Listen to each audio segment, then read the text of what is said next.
Hey everyone, 99% of you watching aren't subscribed. Let's change that. Hit that subscribe button, and at 1,000 subscribers, we'll drop special stories just for you. The transport shuttle shuddered as it broke through Varnock 7's upper atmosphere. Outside, the clouds swirled in a violent maelstrom of acidic rain and volcanic ash. Lightning cracked across the sky, each bolt a violent arc of green energy that briefly illuminated the twisted spires of obsidian and bone below. Lieutenant Kira Voss sat near the open hatch, booted feet dangling just above the steaming ground as the shuttle hovered on its repulsors. She cradled a dented thermos in her gloved hands, the Earth insignia on her shoulder barely visible beneath layers of heat-resistant armor and scorched plating. The thick air outside reeked of sulfur, death, and something disturbingly sweet. The planet was a certified Class X Deathworld. Official translation: it hated life in all forms. Unofficial translation: it was Tuesday. Exit now. You have 10 seconds to disembark. The mechanical voice of the Varnokian shuttle pilot buzzed. Prolonged hover increases exposure to corrosive winds. And screaming. Lots of screaming. Kira stood, stretched, and casually stepped off the shuttle ramp with her thermos tucked under one arm. The drop was about 2 meters. She landed in a crouch, her boot sizzling slightly on the molten cracked surface, then stood upright and took a long sip. The tomato soup was still warm. A shadow loomed. Instructor Zeltrak descended from the ridge ahead, flanked by 2 security drones that buzzed like angry hornets. He was massive, easily 8 feet tall and armored in his natural chitin. His 4 arms moved in twitchy, deliberate patterns, as if constantly ready to rip apart something or someone unworthy. He stopped a meter from Kira, mandibles clicking. "You are the human." Kira nodded. "I am." "You are the only one your species dared send. They said I was either the best choice or a great distraction," Kira said, shrugging. "I'm honestly not sure which. You will not last the night." "That's what my drill sergeant used to say," she replied, sipping again. "He lasted 3 weeks longer than expected. Bless his heart." A faint murmur swept through the watching cadets behind Zeltrak. A dozen species had been summoned here, the best of their kind from across the galaxy. Insectoid with blade limbs, plasma-bodied neural clouds encased in containment suits, gravity-dense quadrupeds, and one being made entirely of crackling radiation. Each stared at her with a mix of curiosity and disappointment, as though waiting for her to explode on contact with the air. She didn't. Zeltrak snarled and gestured to the valley beyond, a sprawling hellscape of volcanic ridges, shifting terrain, geysers of toxic gas, and a jungle filled with flora that hunted back. That is the threshold. Beyond it begins the trial. 5 kilometers through the worst terrain this galaxy has to offer. No weapons, no vehicles, no outside comms, no extraction unless you are actively melting. Melting, Kira repeated, deadpan. Not bleeding, not unconscious. Bleeding is weakness. Melting is failure. Noted. Do not misunderstand. Human, this is not a test of your cleverness. It is not a puzzle for you to solve with gadgets or wit. This is pain, suffering, evolution condensed into 1 week. Most cadets die. The survivors wish they had. Kira opened her thermos again and sipped slowly, then sighed with satisfaction. Roasted red pepper. So good. Zeltrak's mandibles flared in disbelief. "You eat now?" "Yeah," she said. "Some people stress eat. I death eat." The instructor's clawed hand slapped a button on a nearby console. A holographic terrain map appeared in the air. Jagged peaks, pits of acid, mobile fungus fields. "Then begin. Let history record that on the first day, the human chose arrogance." Kira adjusted the strap on her thermos, tightened the buckles on her armor, and gave a 2-finger salute to the rest of the cadets. "All right, Deathworld. Let's dance." With that, she walked, not ran, into the smoke and flame. And as the cadets watched her disappear into the shifting mists of Varnock, 7, one of them, a methane-breathing Throxian, whispered to his neighbor. She didn't even stretch. From the Journal of Lieutenant Kira Voss. Turns out alien jungles aren't so different from Earth's. Everything's either trying to eat you or outgrow you, or both. Still not worse than middle school. Varnock, 7 wasted no time making its opinion known. The moment Kira crossed the shimmering boundary into the threshold, a thin, almost invisible membrane that buzzed like static when she passed through, the environment changed. The ground beneath her boots cracked and oozed a phosphorescent green ichor. The air thickened, not just with sulfur, but with spores that clung to her armor, trying to find purchase. Her suit's filtration system gave a pitiful wheeze. She adjusted the intake valve manually. "Relax," she muttered to it. "We survived gas station sushi. You can do this." Her helmet was off. Standard rules. No outside aid meant no internal oxygen supplies or filtered atmospheres.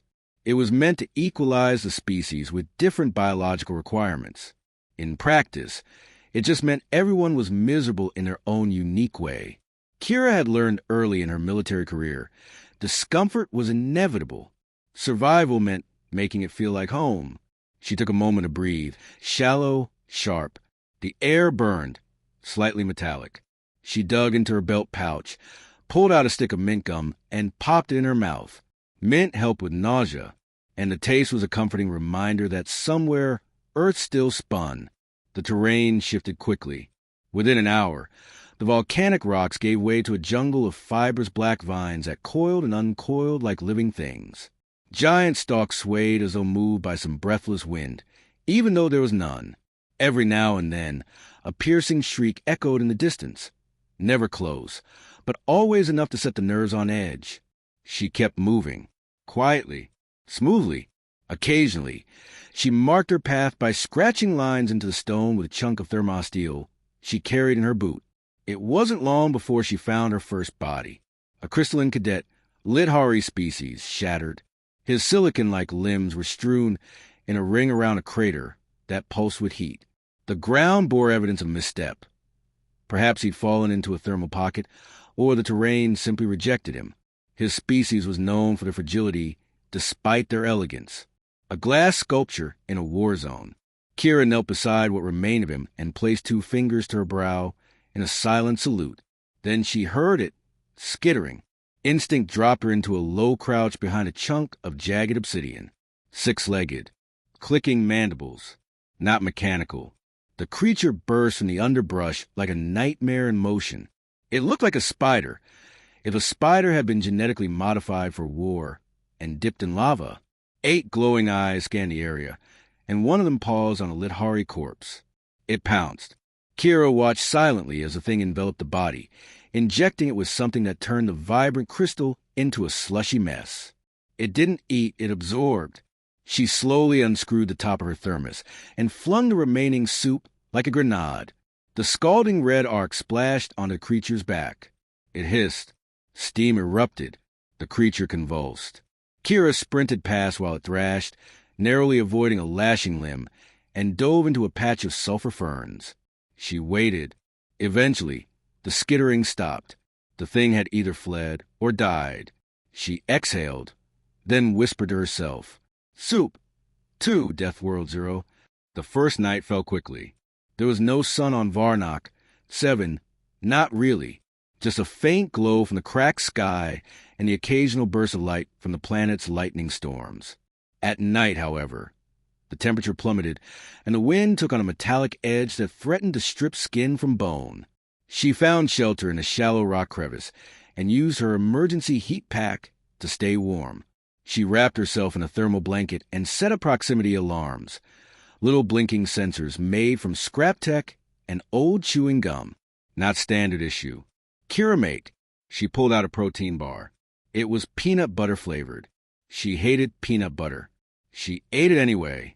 As she chewed, her comlink chirped once, a short, direct signal, meant for monitoring, not communication. But someone was watching. She flicked the receiver on. Zeltrak's voice buzzed in. Still alive. Curious. Kira leaned back against the rock wall and smirked. Kira, disappointed? Zeltrak, no, confused. You are not among the strongest, nor the fastest. Your species has no exoskeleton, no energy glands. Your lungs are inefficient, your metabolism fragile, and yet you persist. Kira, yeah, we're like that. Rats with ambition. Zeltrak, your bones should be broken by now. Kira, you sound like my ex. Silence. Then the calm went dead. Kira chuckled softly to herself and chewed the last bite of the protein bar. Outside, the forest pulsed. Something shrieked. She closed her eyes and muttered, "Wake me if something tries to crawl into my lungs." Elsewhere, the remaining cadets were not doing so well. A 3-meter-tall slug beast with plasma sacs had collapsed under a gravity spike trap. A vapor being from a nebulous spiral was losing cohesion from exposure to magnetic pulses. Even the insectoid warrior, Zikaron, who had mocked her earlier, had been bitten by a neurospore and now wandered aimlessly, hallucinating. None of them knew that the human was not only alive.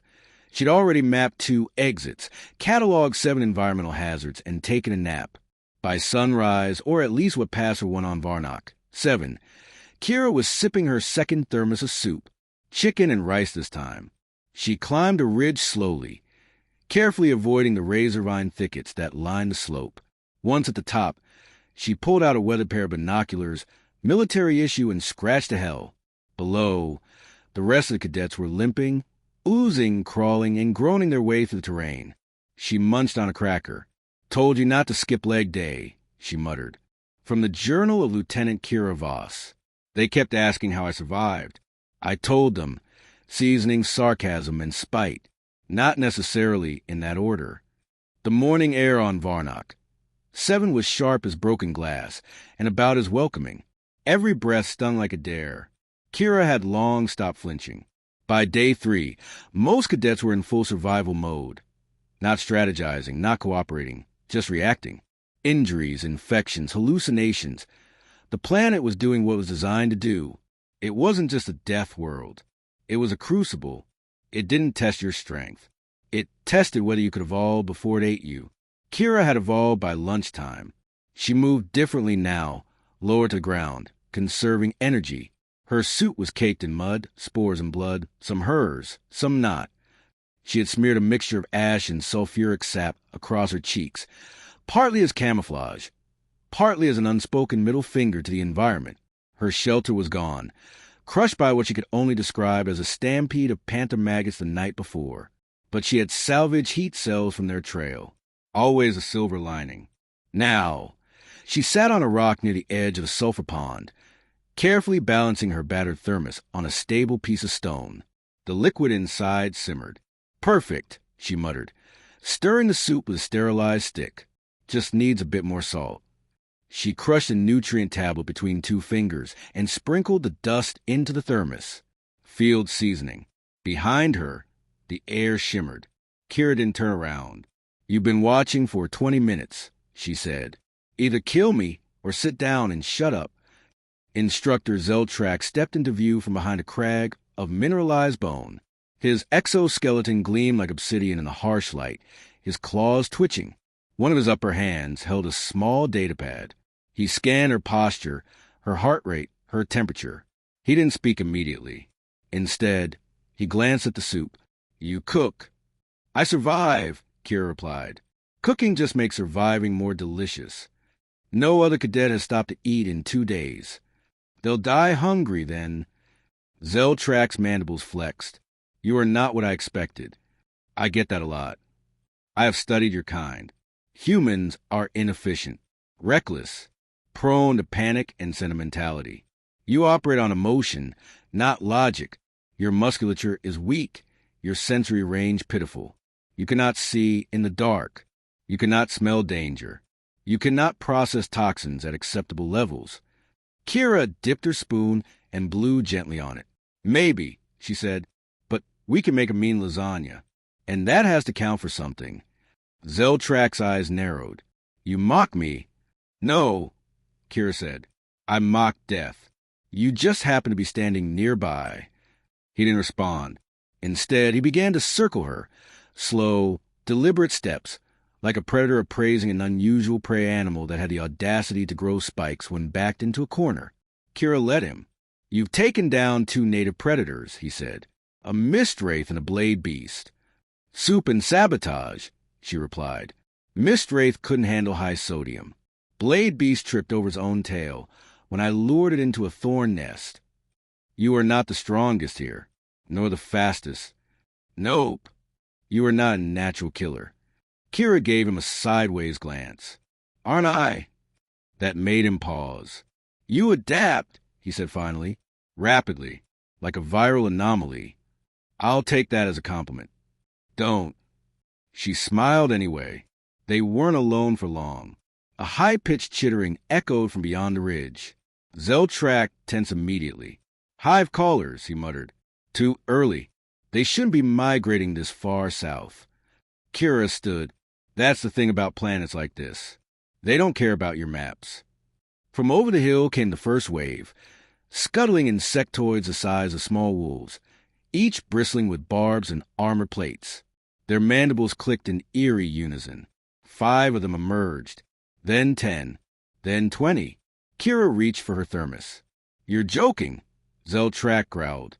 That is not a weapon. Then why are your instincts telling you to back up? The instructor didn't, of course, but he watched her closely. Kira stepped forward, unscrewed the cap, and flung the contents directly at the center of the oncoming swarm. The liquid hit the lead hive caller in the face. Scalding hot broth infused with salt, spice, sulfur, and crushed antiseptic root. An improvised chemical weapon.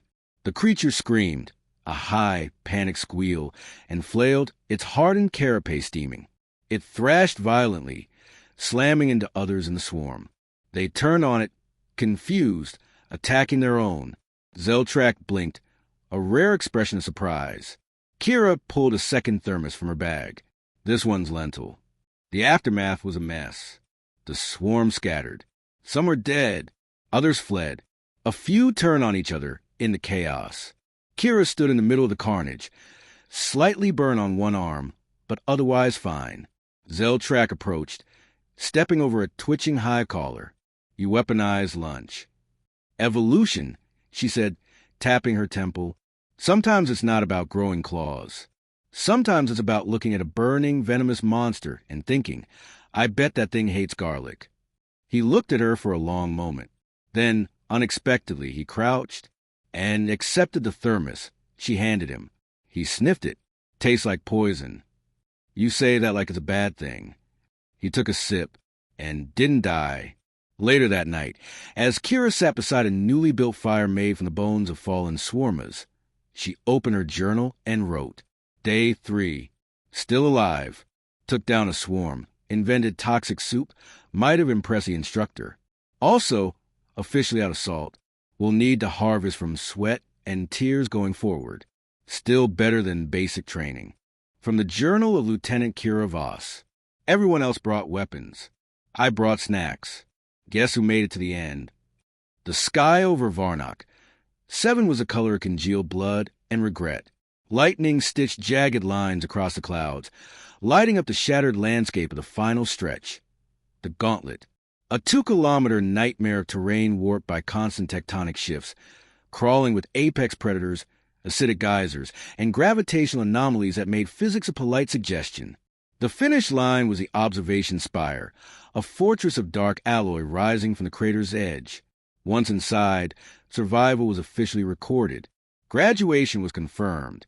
And if you were lucky, a medical evac team would get to you before you passed out. If you were really lucky, you made it there in time for dinner. Kira Voss trudged up the last incline, dragging a makeshift sled behind her, repurposing the carapace of a dead blade beast.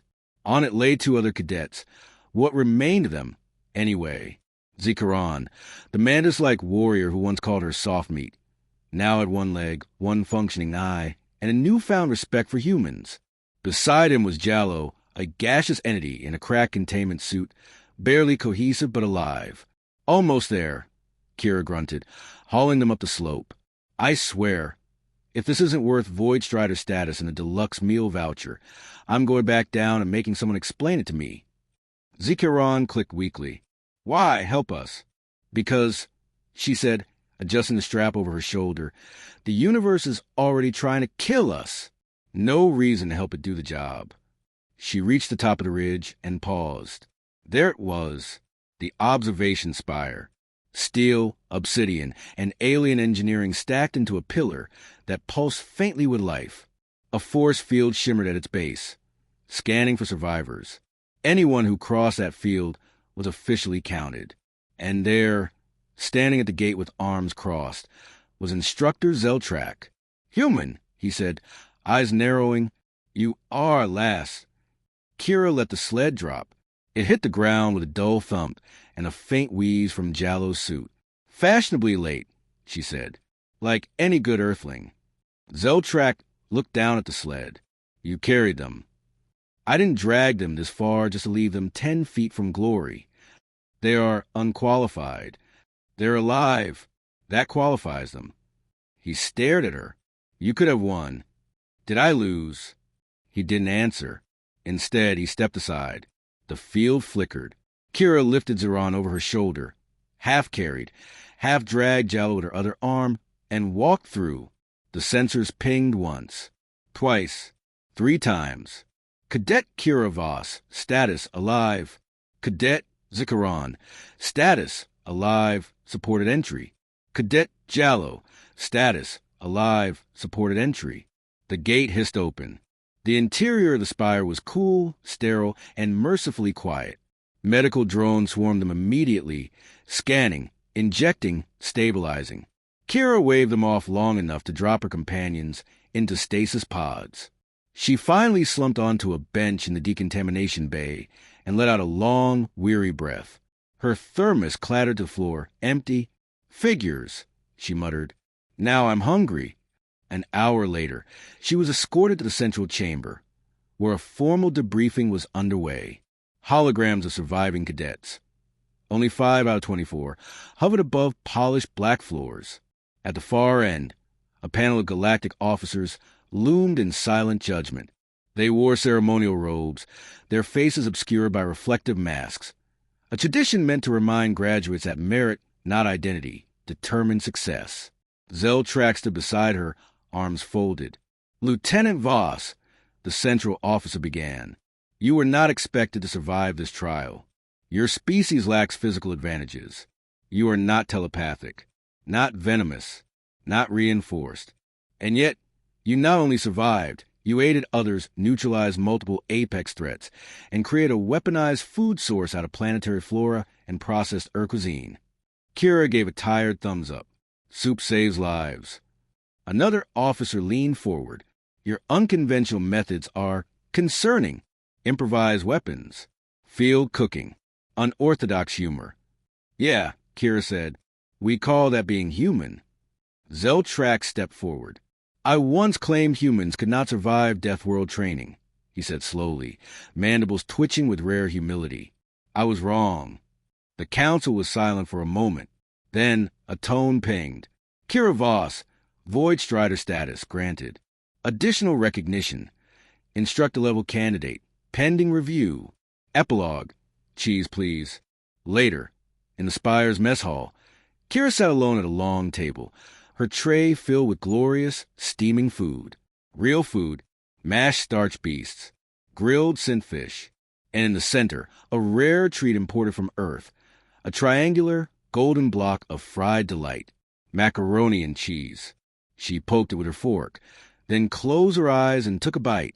She chewed slowly, swallowed, sighed in absolute bliss. "This," she said aloud, "is why we fight." Instructor Zeltrak approached and stood at the opposite side of the table.